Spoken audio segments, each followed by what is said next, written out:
बालाकोट हमले के 6 साल पूरे हो गए हैं। सोशल मीडिया पर पाकिस्तान की हरकत तश्तअज़बाम आ गई है। वो फिर बेनकाब हो गया है। पाकिस्तान हमले से जुड़े हक़ाइक़ को तोड़ मरोड़ कर पेश कर रहा है और मालूमात को गलत मालूमात की तशहीर कर रहा है और बालाकोट हमले के ताल्लुक से हिंद मुखालिफ जज्बात को हवा देने की कोशिश कर रहा है। मरबूत ऑनलाइन मुहिम के जरिए इस्लामाबाद आलमी तासुर को तब्दील करने और दहशतगर्दी के खिलाफ हिंदुस्तान के इक़दाम को कमज़ोर करने के लिए गुमराह कुन और गलत मालूमात को हवा दे रहा है। ख्याल रहे कि 14 फरवरी 2019 को पुलवामा में किए गए दहशतगर्द हमले में 40 जवान शहीद हो गए थे। पाकिस्तान की सरजमीन पर सरगर्म दहशतगर्द तंजीम जैश मोहम्मद ने यह हमला किया था, जिसके बाद हिंदुस्तान ने पाकिस्तान के खैबर पख्तूनख्वा में वाक़ बालाकोट में फ़िज़ाई हमला किया, सर्जिकल स्ट्राइक किया। इस हमले में दहशतगर्द तंजीम जैश मोहम्मद के तरबियती कैंपों को निशाना बनाया गया था।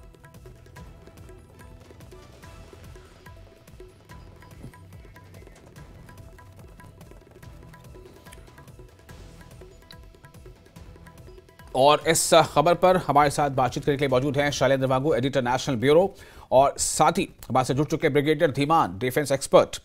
ब्रिगेडियर, पहले मैं आप चाहूँगा कि आपसे सबसे पहले इस पर ये लूँ कि ये जो पाकिस्तान प्रोपेगेंडा कर रहा है, इस पूरे स्ट्राइक को ये बताने की कोशिश कर रहा है कि ये गलत है या ये गुमराह कुन है, इस पर आप अपना क्या तासुर देना चाहेंगे?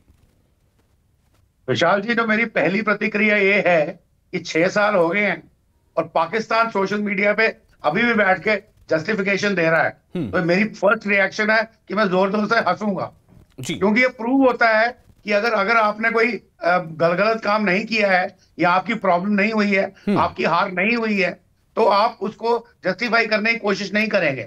अभी सिचुएशन क्या थी वहां पे? पाकिस्तान हमेशा समझता था कि भारत जो है वो बहुत ही वीक कंट्री है, कि जो यहाँ के एडमिनिस्ट्रेशन है या गवर्नमेंट है वो टफ डिसीजन नहीं ले सकते हैं, इसलिए उन्होंने 4 बार जंग की और मुंह की खाई। और अभी भी यहाँ पे जो होता है उनको समझ नहीं आया। जब उड़ी स्ट्राइक होती है तो उनको समझ जाना चाहिए था कि भारत बड़ा कदम उठा सकता है। मोदी गवर्नमेंट दूसरे मूड में है, और जब बालाकोट किया गया, जब हमारे पास हार्ड इंटेलिजेंस थी और पुलवामा का बदला लेना था हमने, तो वो हमने लिया।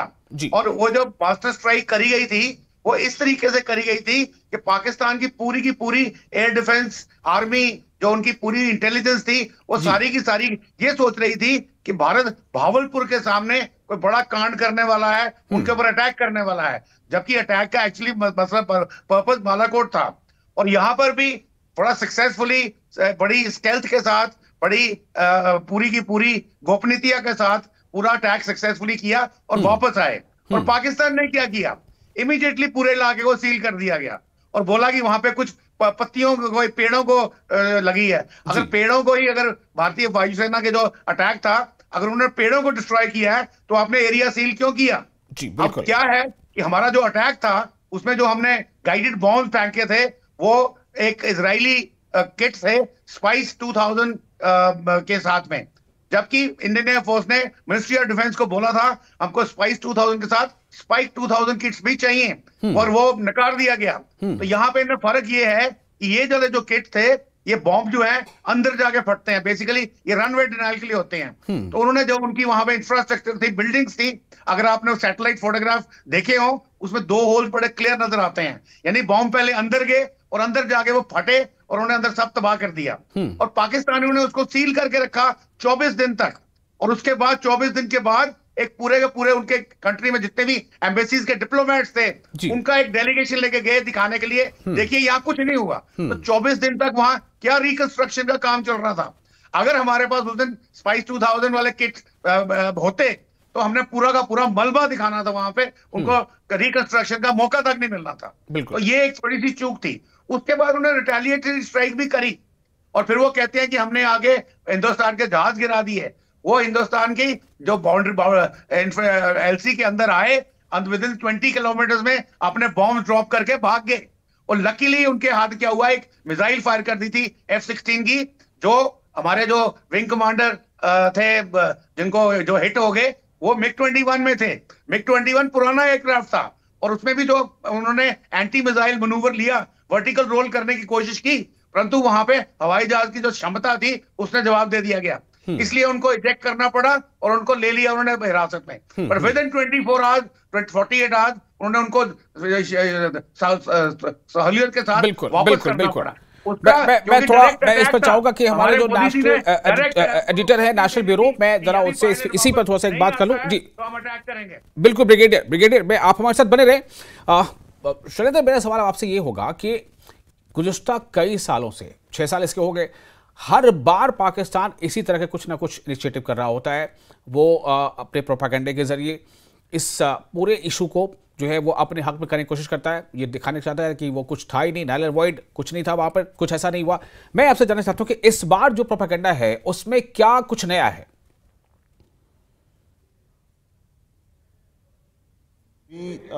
26 फरवरी को हुआ था 2019 में, उसको निगेट करने को लेकर, क्योंकि देखिए भारत ने जो कदम उठाया, जैसे अभी ब्रिगेडियर दिमान बता रहे थे, जो भारत ने कदम उठाया उसकी सराहना पूरे विश्व ने की है। किसी भी कंट्री ने इसको ऑब्जेक्ट नहीं किया, क्योंकि अब ये साफ हो गया था कि पाकिस्तान की तरफ से फैलाए जाने वाले आतंकवाद के खिलाफ भारत अब चुप नहीं बैठेगा। भारत ने यह ठान ली थी कि अब घर में घुस के मारना है। हमने ये भी देखा इससे पहले जो उरी में जो हुआ था उसमें भी भारत ने एक सर्जिकल स्ट्राइक किया था। उसके बाद ये 2019 में एक एयर स्ट्राइक हुआ जो कि पाकिस्तान की नाक के नीचे से उनके डोमेन में घुसकर, यानी कि पीओके के आगे जाकर भी खैबर पख्तूनख्वा में भारत ने इस ऑपरेशन को अंजाम दिया। लेकिन ऐसे में पाकिस्तानी फोर्सेस की तरफ से इसको रोक पाना, इसकी भनक लग पाना मुमकिन नहीं हो पाया, जिसके बाद हमने देखा कि पाकिस्तान की फजीहत भी हुई है इंटरनली भी पाकिस्तान के अंदर। यानी कि ये जो ऑपरेशन था इसकी सराहना ना सिर्फ विश्व ने की है बल्कि खुद पाकिस्तान भी इस बात को अब मानता है, क्योंकि अब इस शर्मिंदगी से बचने के लिए वो अब हर साल इस तरह के प्रोपेगेंडा करता है। फिलहाल जो ताजा प्रोपेगेंडा जैसे आपने पूछा वो इस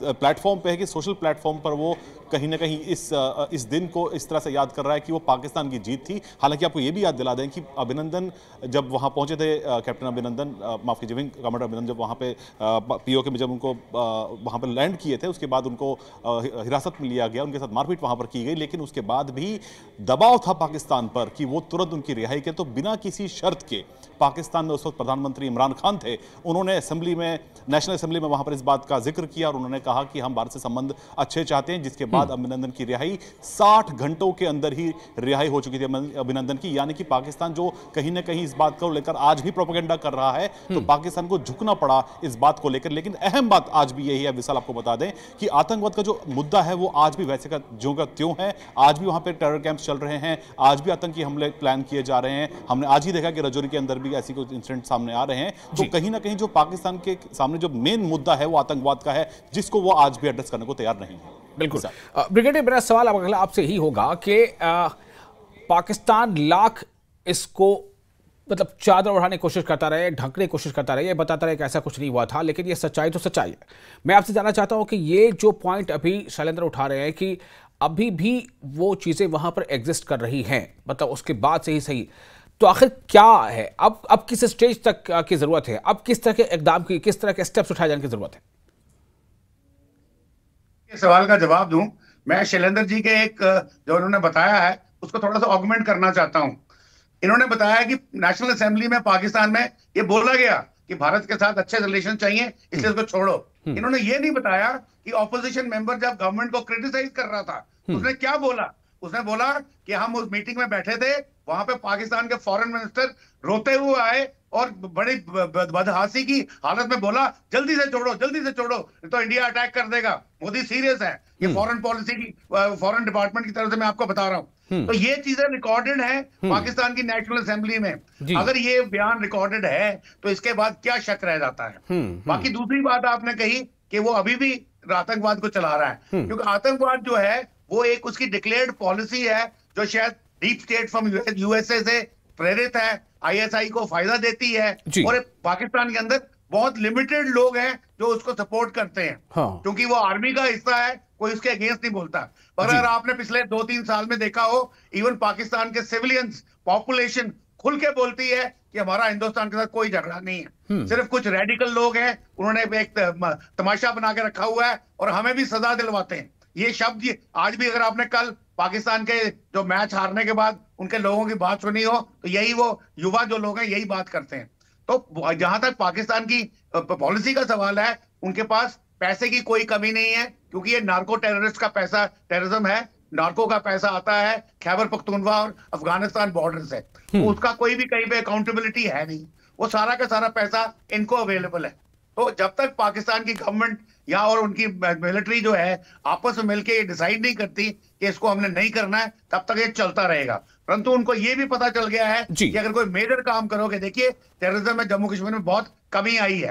अगर कोई मेजर किया तो मोदी गवर्नमेंट जो अभी 3.0 है, अभी उनके पास समर्थन भी है। अभी आपने देखा महाकुंभ में कैसे पूरा का पूरा हिंदुस्तान वहां पहुंचा था, एकजुट था। तो उनको पता है कि अगर उन्होंने कोई मेजर कोई गड़बड़ की या इसको धीरे से अपने आप को नहीं संभाला तो हिंदुस्तान पक्का उनके ऊपर अटैक करेगा और पाकिस्तान के हस्ती को ही खत्म कर देगा। बिल्कुल। तो ये एक स्थिति है, एक तरफ तो ये रियलिटी है, दूसरी तरफ ये प्रोपागेंडा है, और ये लगातार सोशल मीडिया के जरिए से हैशटैग्स के हवाले से ये तरह की चीज़ें होती आ रही है। शहीदर, मैं आपके पास आना चाहता हूँ। पाकिस्तान में ठीक है कि वहाँ पर इक़्तिदार भी तब्दील हो गया, और कई ऐसे जिस तरह से आपने जिक्र किया कि 60 घंटों के अंदर जो है मेजर अभिनंदन को वहाँ से छोड़ा गया था। इन सब के बावजूद ये आखिर स्थिति क्या है जो अभी ब्रिगेडियर कह रहे हैं कि वो उनका एक अपना एक्सटर्नल पॉलिसी है, खासतौर से भारत को लेकर के, उसमें शायद ही वो थोड़ा पीछे हटे, लेकिन हमें इशारे क्या मिलते हैं कि क्या ऐसे कुछ स्टेप्स हम हमारी तरफ से कुछ हो सकते हैं? ऐसे क्या इशारे मिलते हैं कि पाकिस्तान के नैरेटिव को हम जो है उसी प्लेटफॉर्म पर जाकर जवाब दे पाए?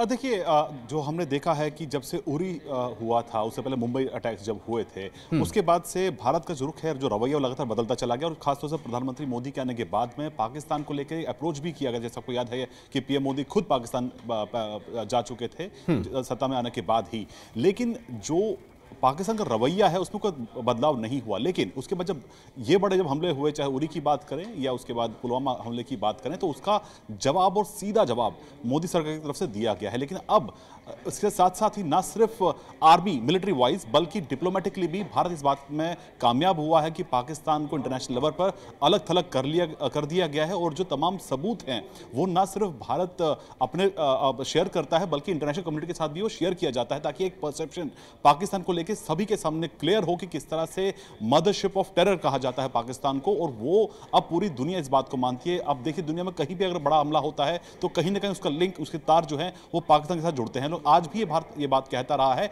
कि इस तरह के हमलों को नजरअंदाज नहीं किया जाएगा। और साथ ही साथ अगर जब पाकिस्तान से अगर कोई भी बातचीत की अगर हम बात करते हैं, बार बार पाकिस्तान की तरफ ये कोशिश की जाती है कि उनकी इकोनॉमी को देखते हुए वो भारत के साथ वापस संबंध बेहतर करना चाहते हैं। तो भारत का रवैया बिल्कुल साफ ही, जब तक आप आतंकवाद के खिलाफ कोई ठोस कार्रवाई नहीं करते हैं तब तक ये रिश्ते जो हैं उसमें कोई सुधार होने की कोई गुंजाइश नहीं है। और आज भी जो रिश्ते हैं वो लोएस्ट लेवल पे हैं। भारत और पाकिस्तान के बीच में कोई ट्रेड नहीं है, और इस तरह की सिवाय क्रिकेट के और इस तरह के संबंध भारत और पाकिस्तान के बीच में आज की डेट में बिल्कुल मौजूद नहीं है। लेकिन भारत सरकार का साफ रवैया है कि आतंकवाद को लेकर भारत की जीरो टॉलरेंस पॉलिसी है।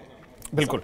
ब्रिगेडियर, एक सवाल आखिर में आपके पास लेकर आना चाहता हूं। वो सवाल यही है कि चाहे वो 6 साल हो गए हो एयर स्ट्राइक को, लेकिन जो रवैया है उसमें तब्दीली नहीं है। आप खुद मान रहे हैं, आप ये कह रहे हैं कि कहीं ना कहीं जो एक नीति है पाकिस्तान की, उसी में शायद कुछ ऐसा है।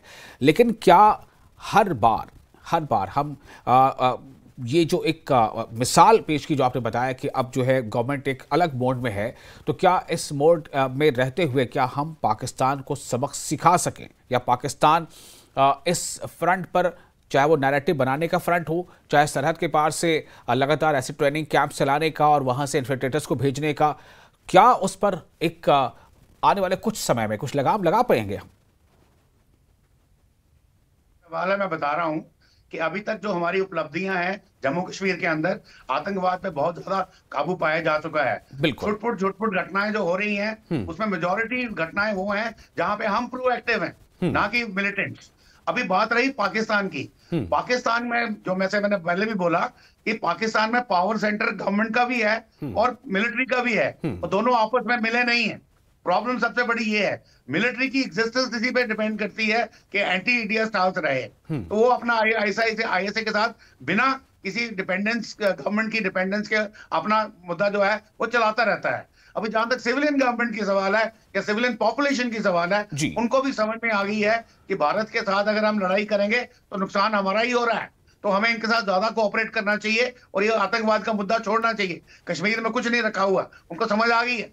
परंतु जब तक ये मिलिट्री और सिविलियंस की तालमेल नहीं बनेगी तब तक ऐसा कुछ नहीं हो सकता। वो अपनी जो कार्रवाइयां हैं वो करती चले जाएंगे। हालांकि दुनिया में इवन इस्लामिक कंट्रीज जो हैं वो भी इनके टेकर्स नहीं है। कश्मीर मुद्दे पे इनको ओआईसी का भी समर्थन प्राप्त नहीं है। उसमें से मेजोरिटी आई थिंक 1 या 2 कंट्रीज को छोड़ के कोई इनका साथ नहीं देता है। तो ये भी इनको समझ में आ गई है। परंतु अब क्या करें, खिसियानी बिल्ली खंबा नोचे। तो जब तक पैसा आ रहा है इसको चलाते चलो। आपके पास कैनन फोल्डर है तो कुछ मुजाहिदीन जिनको आप बना के भेजते हैं वो लोग गरीब लोग हैं, पैसे के लालच में आ जाते हैं। परंतु जब यहाँ आते हैं तो देखते हैं कि भाई यहाँ इस्लाम कोई खतरे में नहीं है। इस्लाम प्रैक्टिस करने की जो आजादी जम्मू कश्मीर में है वो शायद पीओजेके में, खैबर पख्तूनख्वा में या इवन गिलगित बाल्टिस्तान में नहीं है उनके पास। तो ये चीज को वो कनेक्ट नहीं करने देते, इसलिए ये सब चल रहा है। तो मेरे को लगता है कि आने वाले समय में भारत सरकार का जो रवैया है वो टफ रहेगा और पाकिस्तान भी वेरी ऑफ इट। एंड एक समय जरूर आएगा जब उनको थोड़ी अकल आएगी, गेट ऑफ इट, और वो अपनी प्रॉस्पेरिटी की तरफ ज्यादा ध्यान देंगे।